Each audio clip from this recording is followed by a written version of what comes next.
Check. Check one. Check. Check. Hey everyone, let's talk about Serbia, a country with a super long and awesome history.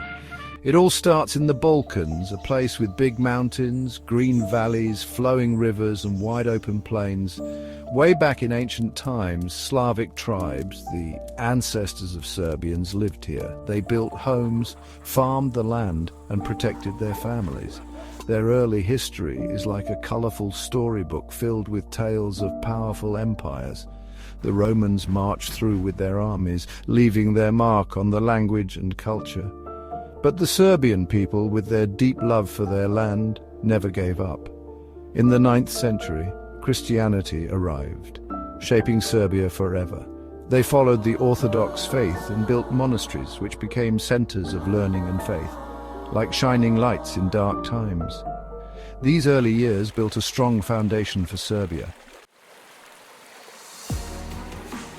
In the Middle Ages, a powerful Serbian kingdom was born. Starting small, Serbian rulers grew their land and influence. They bravely fought against invaders, protecting their independence.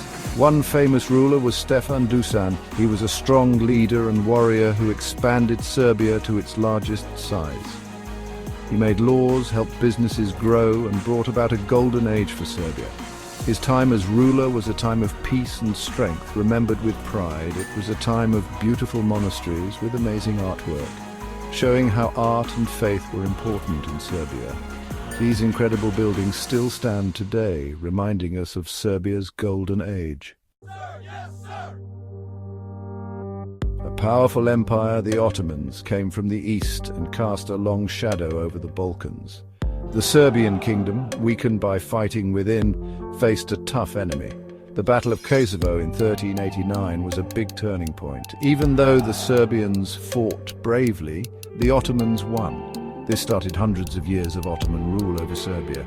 The Ottomans tried to change Serbian customs and religion, hoping to erase Serbian identity. But the Serbians never forgot who they were. They sang songs and told stories about their heroes and their hopes for freedom. And the Serbian Orthodox Church was like a guiding star, a symbol of hope against the Ottomans. It helped people and kept Serbian culture alive. In the 1800s, people all over Europe wanted freedom, and Serbians felt the same way. Inspired by the French Revolution, they wanted to be free again. In 1804, a brave man named Đorđe Petrović, nicknamed Karađorđe, led the Serbians in a fight against the Ottomans. This was the first Serbian uprising. Even though it didn't succeed, it sparked the fire of rebellion. Karađorđe, who was a pig farmer before becoming a leader, became a symbol of Serbian resistance. His bravery inspired others to fight for freedom. This uprising, although stopped by the Ottomans, was a turning point. It showed the world that Serbians still wanted to be free. The fight for freedom wasn't over. Miloš Obrenović, a smart leader, became important in the fight for independence. He was good at talking and making deals, and he helped Serbia gain more control from the Ottomans. Under his leadership, Serbia started to rebuild. They built schools and other important places which helped Serbians feel proud of their country again. Serbian language and culture grew stronger, getting ready for the final push for freedom. The fight was long and hard, with good times and bad times. But the Serbian people never gave up hope. They kept fighting, dreaming of a free and independent Serbia. In the late 1800s and early 1900s, Serbia finally won its freedom from the Ottomans, along with other Balkan countries. The Kingdom of Serbia, once just a dream, became real. World War I put Serbia on the world map. Fighting with the Allies, the Serbian army was incredibly brave against a much bigger enemy. The world admired their courage. After the war, Serbia became a major part of the Kingdom of Yugoslavia, a new country made up of South Slavic people. This was a new beginning for Serbia, with hopes of unity and prosperity. After centuries of struggle, Serbians looked forward to a better future. The 1900s brought new problems for Serbia. Bad governments in Europe caused chaos, and Serbia was caught in the middle of it again. World War II was a terrible time for Serbia. After the war, communist Yugoslavia was created. While it brought peace for a while, it also meant people didn't have freedom. Serbians, used to fighting for their rights, now lived under a strict government. When Yugoslavia broke apart in the 1990s, there was more suffering. Fighting broke out between different groups, and Serbia was in conflict again. People lost their homes, struggled with money, and experienced loss.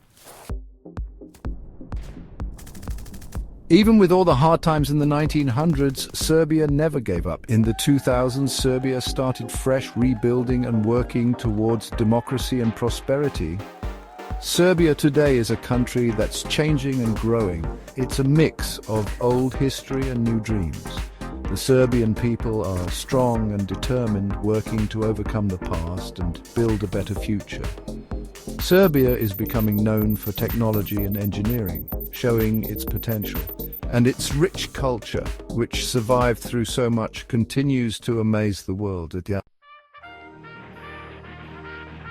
Serbia's story shows how strong people can be. From ancient times to today, Serbians have faced many challenges, like invasions and wars. But they never stopped wanting freedom and independence. Their journey has been full of courage and belief in themselves. The spirit of Serbia, made stronger by hard times, shines brightly today. You can hear it in their national anthem, Bož Pravde, God of Justice. God of Justice, thou who hast saved us when in deepest depths we cried to thee, hear our voices now, our prayers attend and remain our help in time of need. These words bring people together, remind them of the past and give them hope for the future. Serbia's story isn't over, it's still being written, a story of resilience, hope and the enduring spirit of a nation.